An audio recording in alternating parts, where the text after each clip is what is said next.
Je serais plutôt préoccupé par le problème par exemple de 80 km/h, ça m'a beaucoup gêné. En tant que retraité, il faut faire un petit peu attention tous les mois à ce qu'on dépense. J'ai eu quand même pas mal de ponctions, enfin, le CSG et autres. Bon, je trouve que ça suffit un petit peu, quoi. Ce qui me préoccupe en premier, ce serait que les retraites soient indexées sur le coût de la vie. Voilà. J'ai travaillé pendant 50 ans et je voudrais maintenir ma retraite.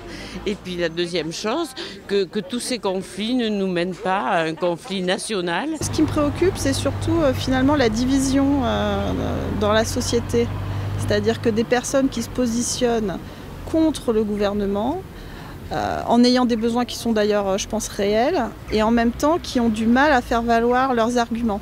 C'est-à-dire qu'à part, évidemment, dans la mobilisation, dans la violence, dans un mouvement qui s'essouffle un peu, je trouve. Moi, je suis plutôt modérée et j'ai envie de faire confiance. Et j'ai envie d'espérer que notre gouvernement actuel va finir par trouver des solutions. La situation actuelle pour les jeunes, l'emploi et tout pour les jeunes, c'est pas facile non plus. C'est vrai que non, c'est pas évident pour tout le monde, je pense. Dans n'importe quelle situation, c'est pas évident. Je pense qu'aujourd'hui, la fourchette des salaires est trop importante. Donc il est absolument nécessaire, me semble-t-il, de relever les petits salaires et de prendre conscience des ressources des gens et pas simplement des salaires, ce qui n'est pas tout à fait la même chose.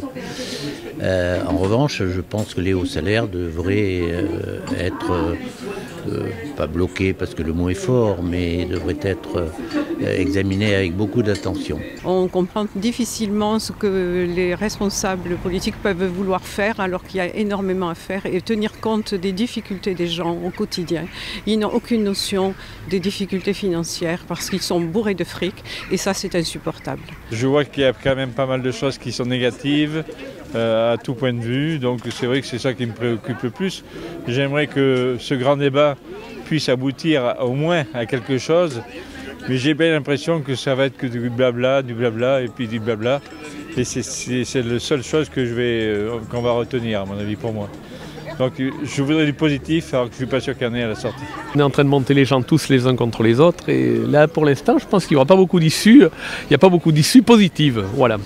Donc il faut essayer que tout le monde se parle et arriver à trouver un terrain d'entente commun où tout peut aller un petit peu mieux. Voilà. Personnellement, je voudrais bien que la retraite soit de plus en plus tôt.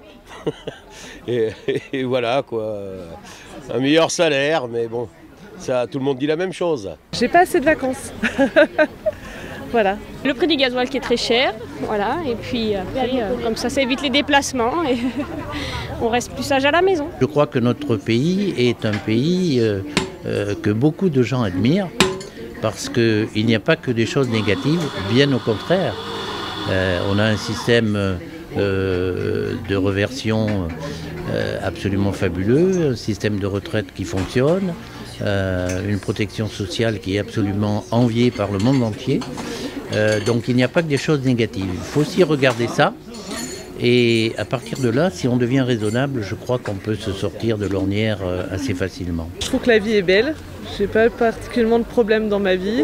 Mes enfants sont en pleine santé. Voilà. Tout le monde va bien.